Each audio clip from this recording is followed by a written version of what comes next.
Hey friends, if you wish to activate hardware acceleration in VLC Media Player, then please watch this video and it will not save battery, okay? So I'm telling you that it will require more system resources, but these days even a newer i3 computer can easily manage that. So here's what you have to do.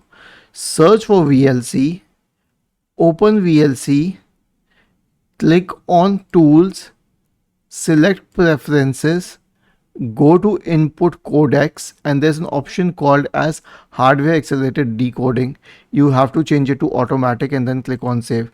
Now I'll tell you why I said automatic and why I didn't select one of the hardware acceleration, because it will pick hardware acceleration for videos that require it automatically. If you select the other one, it will unnecessarily push for hardware acceleration even when it is not required. This will drain system resources. So automatic is the best option and I've tried it. Was this helpful? If yes, then please subscribe to the channel, and if not, then let us know in the comment section of the video on how we could help you further. Thank you for watching this video and have a nice day.